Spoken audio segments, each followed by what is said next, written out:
FIFA র্যাঙ্কিংয়ে তলানির দিকে থাকা বাংলাদেশ কখনোই বিশ্বকাপে খেলার যোগ্যতা অর্জন করতে পারেনি। অথচ ফুটবল বিশ্বকাপের অবিচ্ছেদ্য অংশ এখন দেশটি। আর্জেন্টিনা ও ব্রাজিলের প্রতি বাংলাদেশের মানুষের যে আকাশচুম্বী ও আবেগঘন সমর্থন তা আজ কেবল দেশের গণ্ডির ভেতরেই সীমাবদ্ধ নেই। Reuters, New York Times, the ইন্ডিপেন্ডেন্টের মতো শীর্ষস্থানীয় আন্তর্জাতিক গণমাধ্যমগুলোর পাতায় এখন বাংলাদেশের এই ফুটবল উন্মাদনা বেশ গুরুত্বের সাথে জায়গা করে নিয়েছে। আন্তর্জাতিক পরিমণ্ডলে বাংলাদেশের এই ফুটবল ভক্তদের যেভাবে উপস্থাপন করা হচ্ছে তা এক কথায় অভাবনীয়। আন্তর্জাতিক গণমাধ্যমগুলো বাংলাদেশি ফুটবল ভক্তদের এই পাগলামিকে দেখছে এক পরম বিস্ময় হিসেবে।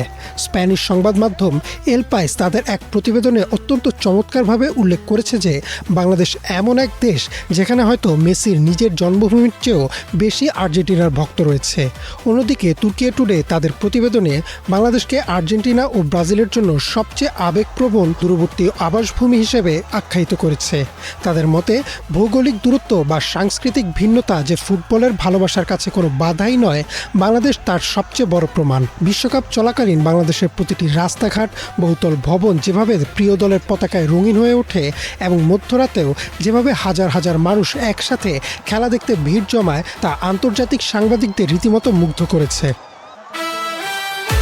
সম্প্রতি বার্তা সংস্থা রয়টার্সের বেশ কয়েকটি প্রতিবেদনে ঢাকার এই উৎসবমুখর পরিবেশের বাস্তব চিত্র ফুটে উঠেছে। গত 20 জুন ঢাকা বিশ্ববিদ্যালয় ক্যাম্পাসে ব্রাজিলের ম্যাচ দেখার জন্য হাজার হাজার দর্শকের সমাগম ঘটেছিল। হাইতির বিরুদ্ধে ব্রাজিলের জয়ের পর পুরো ক্যাম্পাস উল্লাসে ফেটে পড়ে। সেখানে খেলা দেখতে আসা শিক্ষার্থীরা তাদের আবেগ প্রকাশ করেন। শুধু শিক্ষার্থীরাই নন, সাধারণ চা বিক্রেতা থেকে শুরু করে সাধারণ মানুষ সবার মুখেই ছিল প্রিয় দল ও খেলোয়াড়ের কথা।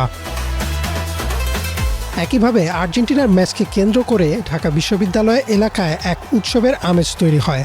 অস্ট্রিয়ার বিরুদ্ধে আর্জেন্টিনার রোমাঞ্চকর ম্যাচে লিওনেল মেসি যখন জোড়া গোল করে পুরুষ ফুটবলের ইতিহাসে বিশ্বকাপের সর্বোচ্চ গোলদাতা হওয়ার গৌরব অর্জন করেন, তখন ভুভুজেলা আর উল্লাসে কেঁপে ওঠে চারপাশ। আন্তর্জাতিক গণমাধ্যমের ক্যামেরায় ধরা পড়ে শিশু থেকে শুরু করে সব বয়সীদের গালে আঁকা আর্জেন্টিনার পতাকা।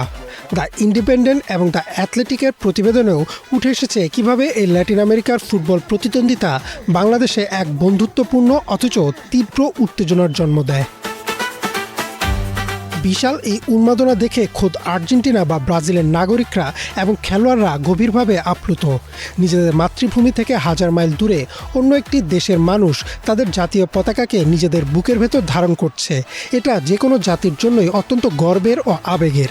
সামাজিক যোগাযোগ মাধ্যম এবং আন্তর্জাতিক সংবাদে দেখা গেছে লাতিন আমেরিকার মানুষ বাংলাদেশের এই নিঃস্বার্থ ভালোবাসাকে সম্মান জানায়।